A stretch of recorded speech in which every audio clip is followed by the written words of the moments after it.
Satchidananda-rupaya Vishvopatyavihetave Tapatraya-vinashaya Shri Krishnaya Vayam Namaha. Janmantyasya yatonvayavidhattarataschaiteshvabhignaswarat Tene brahma-hridaya anikavaye muhyanti yat-surayah Tejo vani-mridam yatha vinimayo yatra trisargo vrisha Dhamna svena sada nirastakuhakam satyam param dhimahi Dharma projita kaitavotra paramo nirmatsaranam sadam Vedyam vastavam-atra vastu shivadam tapatrayonulanam Srimad Bhagavate Mahamuni-krite kim va pare Ishvaraha Satyo hridyavarunyate takritivihi shushrushubhistachana. Greetings from Chicago. When I left the airport on Friday morning, I was intimidated by how many billboards there are in Chicago. When you leave Midway and come to the ashram, there's 1,000 billboards. But one caught my eye, which shared. If you're texting, who's driving? A very thought-provoking and straightforward billboard. If you're texting, who's driving? I bring this up because for one to experience Ramayana and Bhagavata, one has to invest their resources, time, and most of all, effort to feel Ramayana, Bhagavata. One can't just physically be present. One can't multitask. One has to invest in this experience. This investment is in knowing Bhagavan, knowing how Bhagavan Krishna was born, knowing how Bhagavan Rama treated his family. The more you know Bhagavan, the more you feel Bha.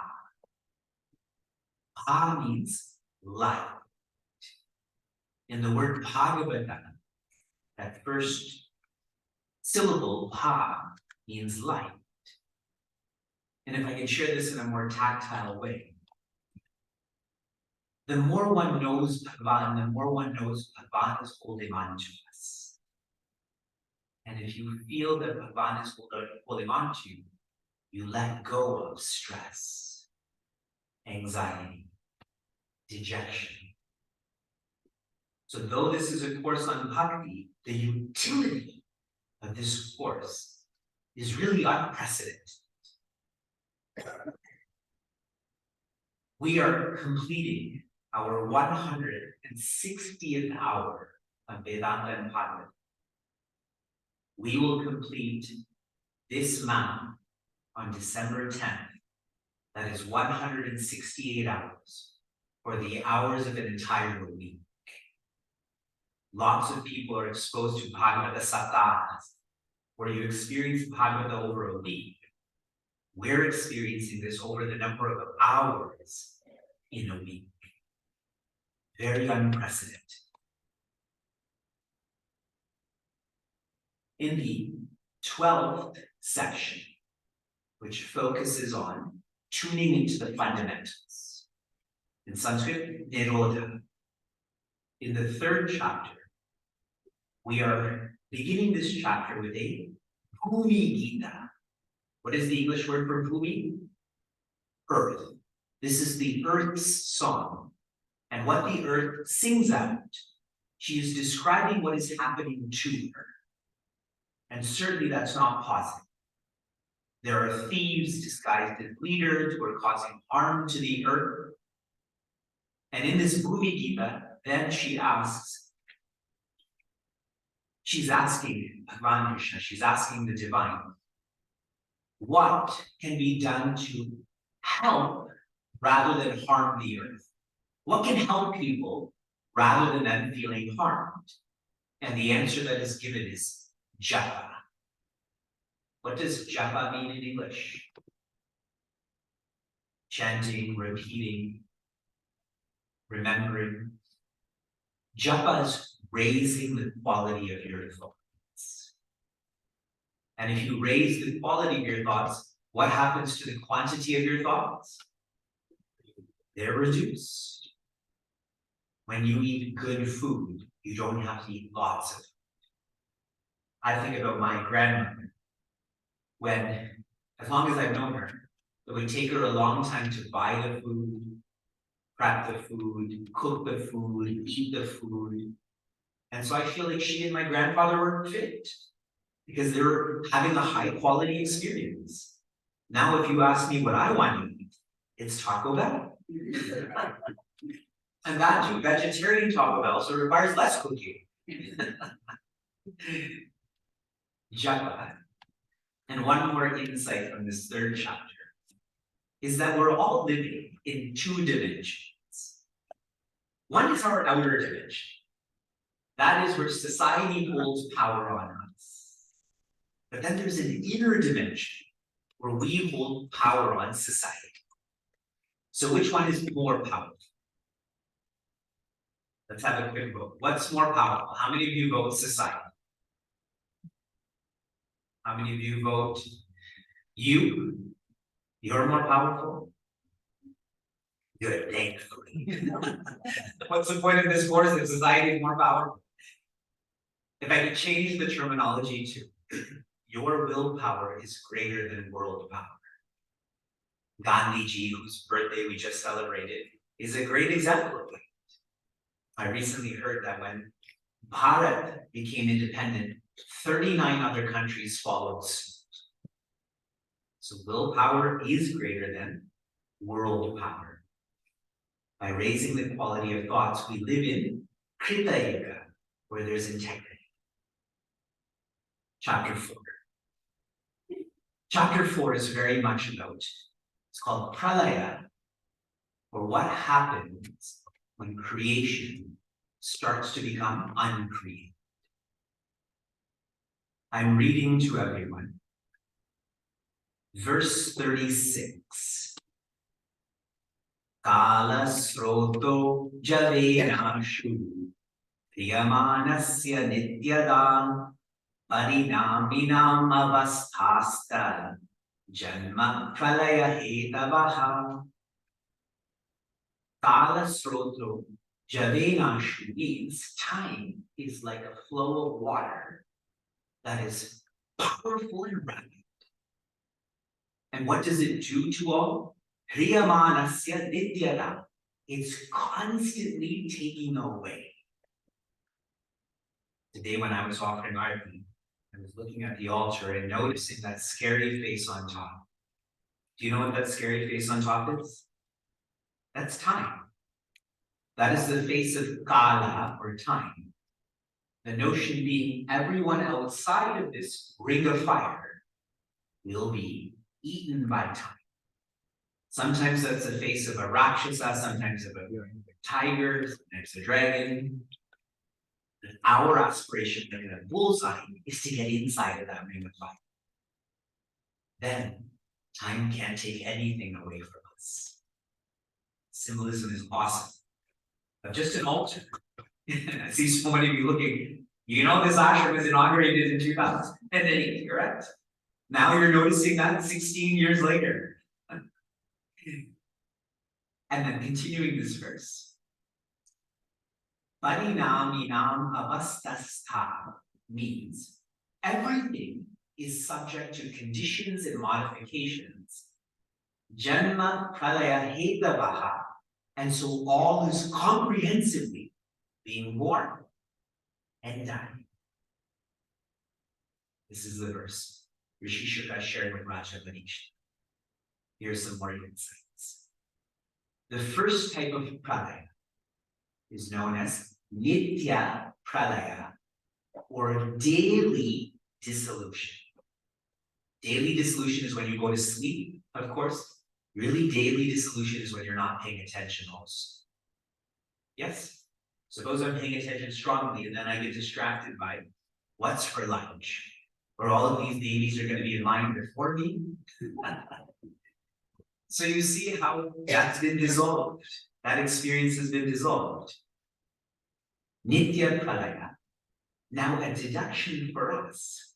If you know that all is always changing, don't depend on it in an absolute way, because you'll just get burned.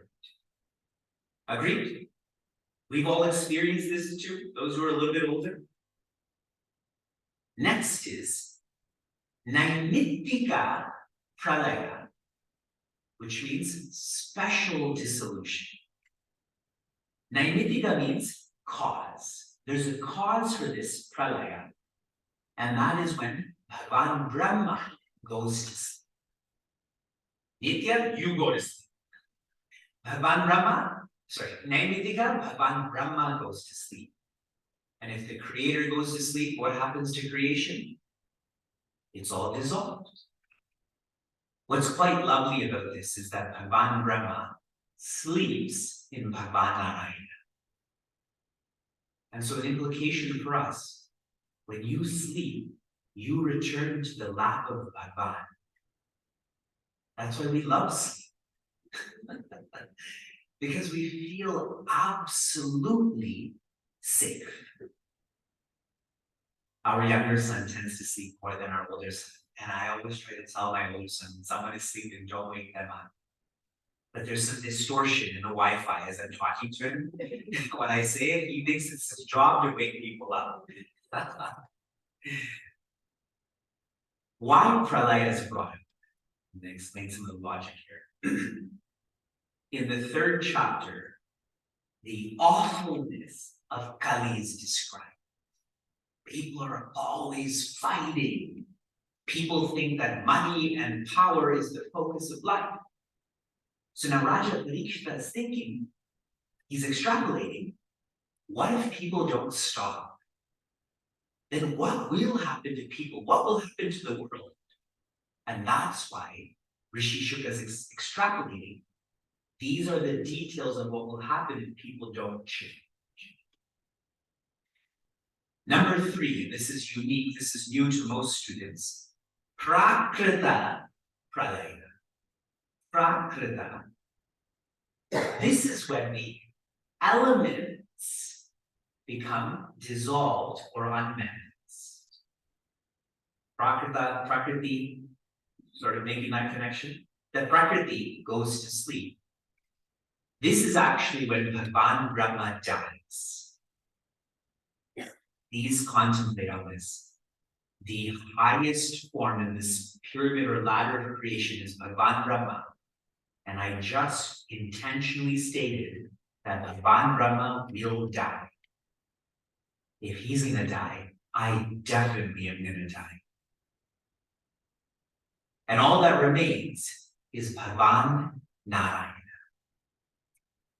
Now, there's some details in this chapter that are very frightening. How this will start to play out. One of the first signs that Bhagavan Brahma is dying is that the world becomes very dry. That water just starts to evaporate from the ponds and lakes and so on. Happening or not happening? California, Colorado, Utah, Arizona, Tamil Nadu, Karnataka, that water starts to dry up. That's shared in detail here. Then after that, there starts to be a strong proliferation of fire. Then things start to burn. Forest fires in Illinois, in Michigan, every province in Canada, and it starts to burn. And then pralaya really kicks in when everything starts to drown. Sea levels rising, Antarctica is going away, the Arctic is going away. This is a documented thousands of years ago, just to bring some of the faith of what's being shared. Now, when you feel all of this, there's a message of despair, but that's why there's a fourth pradaya. And this is what Rishi Shuka is trying to direct Raja Parikshita's attention to. And that is Atyantika pradaya. Atyantika means fundamental dissolution. And this is when our ego is dissolved. When I was growing up, I used to listen to pure rock. I liked Led Zeppelin, I liked the Rolling Stones, I've seen them live.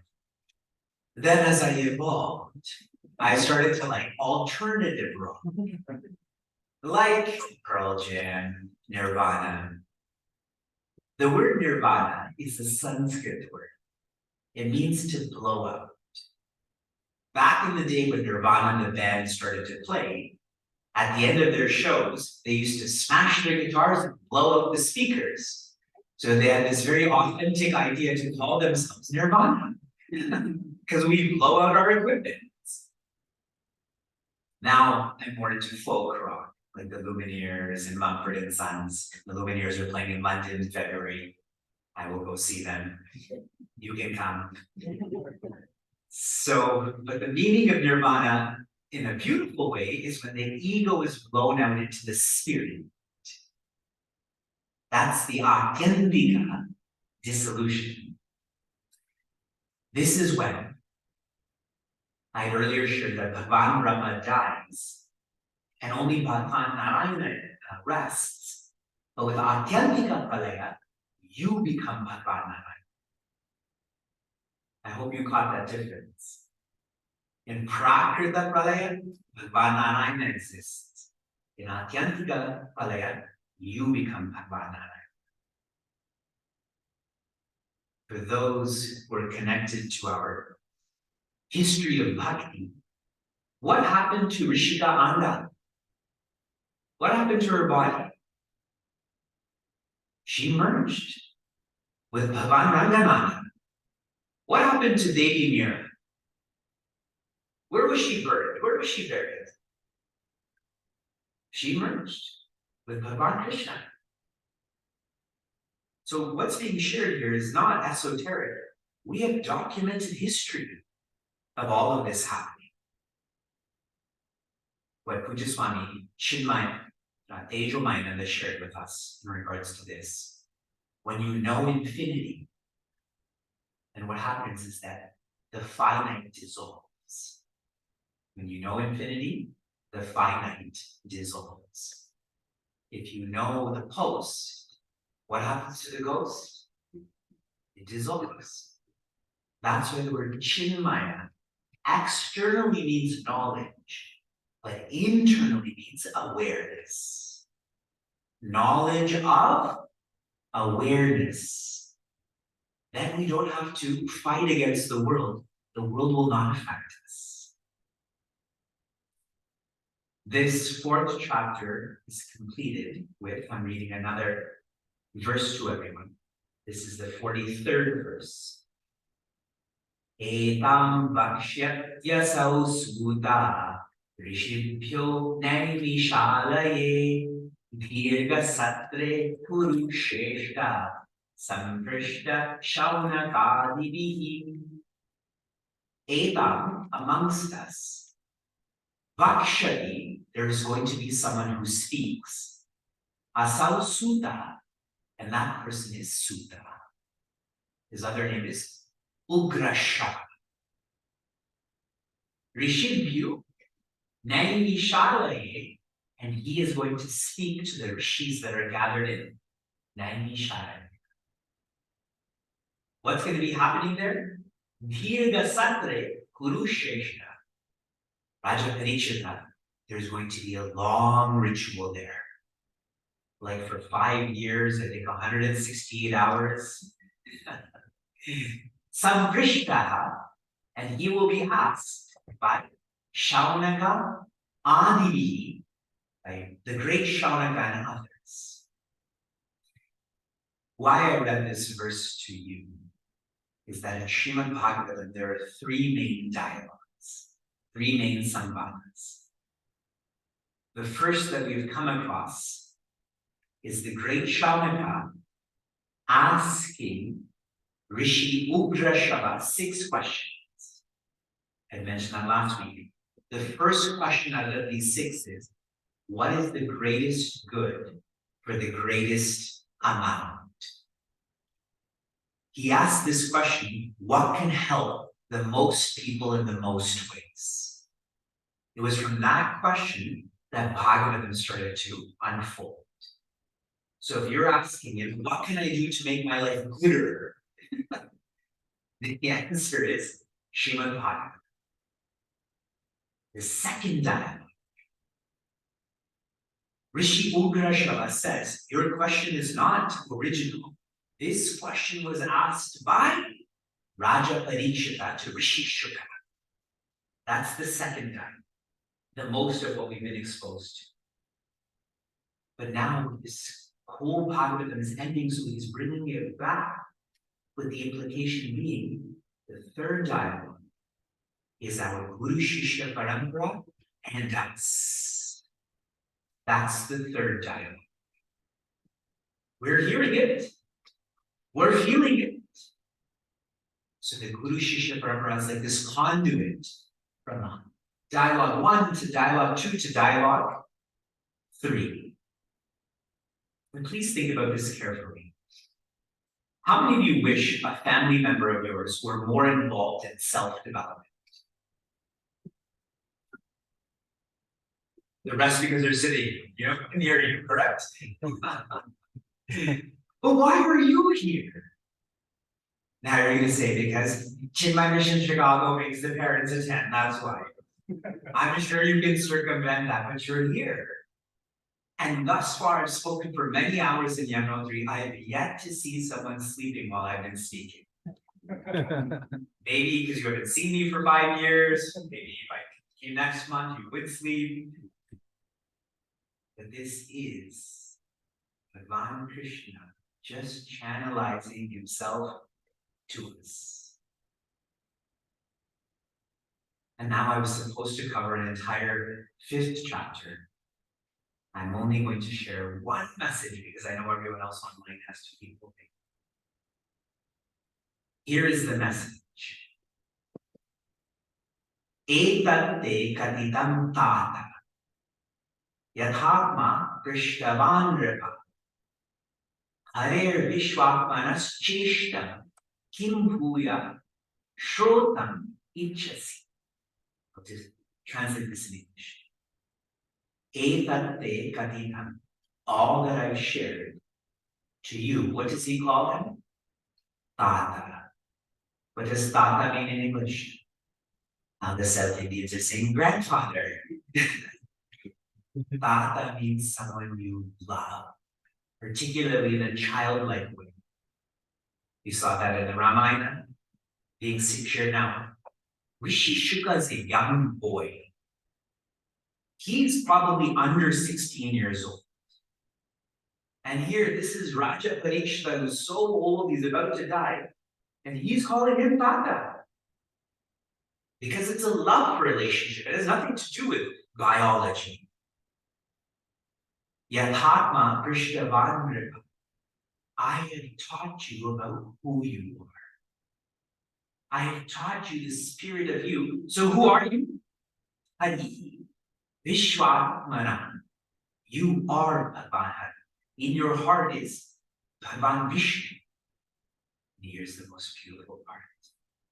Kim Bhuya Shrotam Ichasi. Is there anything else that you want to know? And though it's not stated here, in another commentary, Rishi Shuka tells Raja Parikshita, if you still have questions, I'll stop that Shuka. I'll stop him and teach you. And when you've learned everything, then I'll call back Shuka. And the implication of this is that Rishi Shuka is in the heart of all. He is that Shuka. He is this poisonous being. So he can start and stop them as he wishes. He is willing to change the fate of this world if Raja Parikshita has more questions. Incredible. We'll continue with Bhagavata.